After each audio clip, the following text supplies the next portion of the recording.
Chris the Nightmare Ariola, and you're watching Mission Boxing Today on YouTube. Heavyweight boxing fans, what's the deal? All right, man. So shouts out to one of the subscribers. They left this message in the comment section that it's official. Szpilka versus Adam Kownacki will go down July 15th in Uniondale, New York. So I went and looked it up. And yeah, according to some Polish websites, and it's also listed on BoxRec as July 15th. This is a fight that is one of those fights, man, where I was talking about it after Szpilka lost to Wilder. When I said some comeback fights for him, this was one of the guys that I mentioned, one of the prospects. You know, if he wasn't going to fight a contender, instead of fighting just an outright journeyman level guy, he can probably fight one of these up-and-coming prospects in like a crossroad type of fight. What's funny about this fight, I say crossroads, and both of these guys are the same age. And Szpilka's only been pro, I believe, like just 1 year longer than Adam Kownacki. But Szpilka's been in there with the much better opposition. Deontay Wilder, Brian Jennings, the fights with Malo. Just been in there with better opposition. But both guys are the same age, though, man. So it's going to be an interesting fight based on the styles. Both guys are Polish fighters. So I think the crowd out there, it should be a good crowd, especially out there in New York. I think it'd be a really good crowd for this fight. I'm a favor Szpilka in this fight.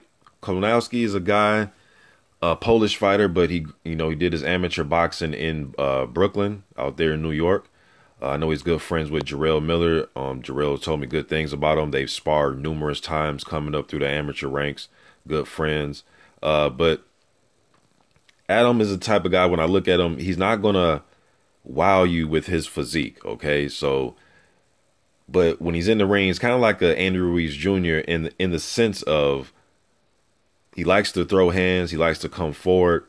And with him, he doesn't have like amazing head movement or foot speed. It's just he likes to slip punches, come forward, and he likes to throw combinations. He's a good combination puncher in close. He seems to have a damn good chin, because I've seen him get tagged a few times. And he has a good left hook to the body. He loves digging to the body, and that's pretty much what I see. He likes to come forward. And if you try to push him backwards, he'll try to fight his way out of it. I don't see him too much going just to the high guard, let you get off, then he'll come out of his shell and throw punches. It seems as if he's just going to let punches go. So he'll leave openings there for himself to, possibly get cracked, or he'll try to chop you down. But he likes to go to the body. I noticed that a lot of fans thought that his last fight with Joshua Tufte, they thought that was a questionable stoppage. I thought he was winning the fight. I thought he probably would have ended up stopping Tufte, but I guess it wasn't like Tufte was out on his feet.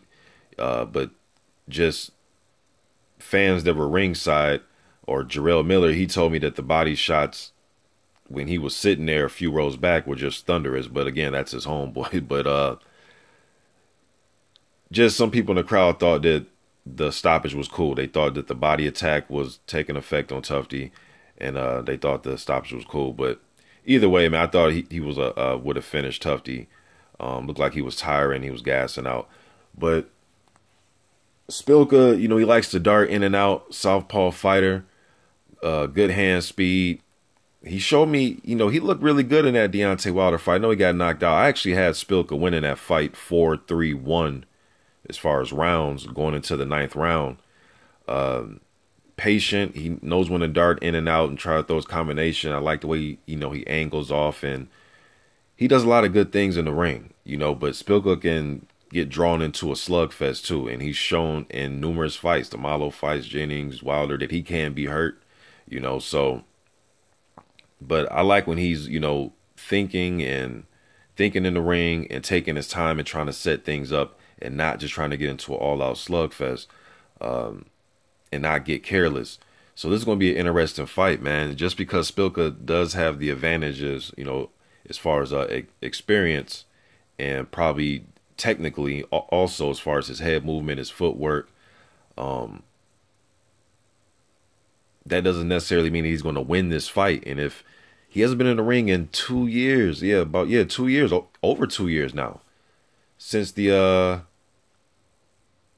was it 1 year? Nah, he hasn't been in the ring in 1 year. I'm sorry. It was 1 year ago that he fought Deontay Wilder. I'm sorry. Szpilka was in the ring with Deontay Wilder January of 2016. So just, it's been over a year, close to a year and a half. But I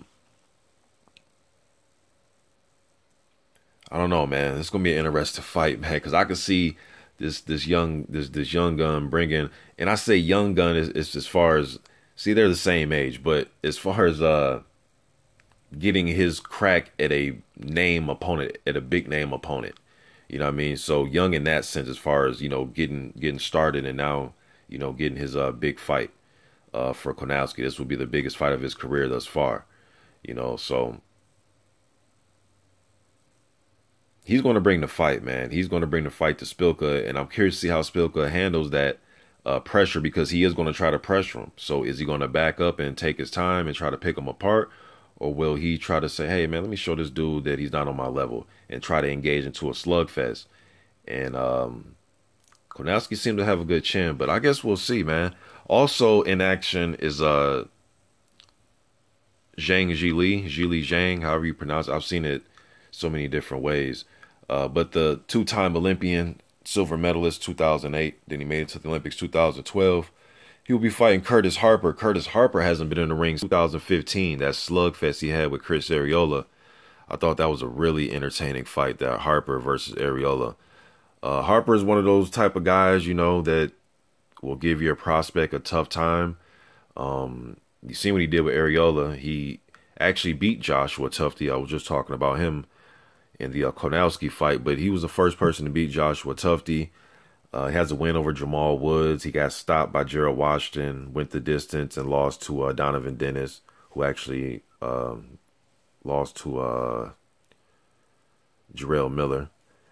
But I expect Zhang Zhilei to win this fight. Southpaw, big southpaw, 6'6", 250 pounds. Quick hands. I mean, he has skill, man. You know, the dude has skill, a lot of amateur experience. He's 15-0. He got good skill, decent hand speed, can fight off the back foot a little bit. And he's a big dude, and he looks very durable. So I expect him to win this fight with Harper. This fight won't be televised. If you're in that, I believe the fight's in Florida. I believe it's in Boca Raton, Florida, and that fight's happening tonight. But I think it's an interesting fight, especially if Harper can show up and fought the same way that he fought against Arreola, and that could probably be an entertaining fight. Hopefully somebody records it in the stands, or it shows up somewhere on YouTube, and I get a chance to see that fight. But yeah, man, just my opinion about them two fights. I'm out.